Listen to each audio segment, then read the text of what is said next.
was just a normal Tuesday in downtown Oklahoma City and a normal day at work for Peggy Hunter.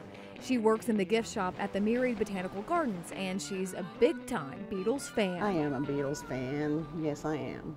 That was my very first 45 was She Loves You, Yeah, Yeah, Yeah. But her normal shift would soon change after a living legend walked through her door. Paul McCartney came in, and he was with a friend, young woman.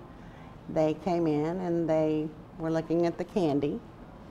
And when I turned and looked, I thought, that's Paul McCartney. Starstruck Peggy didn't know what to do other than what any of us would do, stare. So I said, you look a lot like Paul McCartney. And he said, you know, I get that a lot.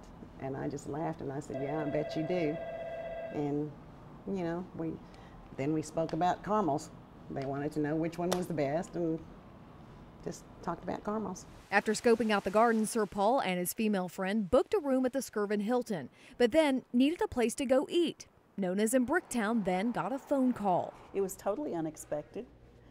We received a phone call that afternoon wanting to make reservations for 2 for Paul McCartney, and we kind of went, oh, yeah, sure. The same sentiment echoed by Toby Whiteside, a Beatles fan and waiter who was told he'd be waiting on Sir Paul. I thought the whole thing was just a complete joke. Didn't believe him for about the first hour into the shift until finally they kind of pulled me aside and say, this is really happening. Are you ready to do this? Toby was promptly prepared by the 8 o'clock reservation, but no Paul. And finally, 8:30, he walks through the door, and there he is. The man behind such monstrous hits like Hey Jude and Twist and Shout was seated at table 33. I didn't really know what to expect from him. Being a celebrity and Paul McCartney, you never know, but the guy was just one of the friendliest people I've ever waited on. Toby says his dad is one of the biggest Beatle fans on the planet and grew up listening to the band. It was the real deal, believe me. I was a skeptic, but he was here, right there.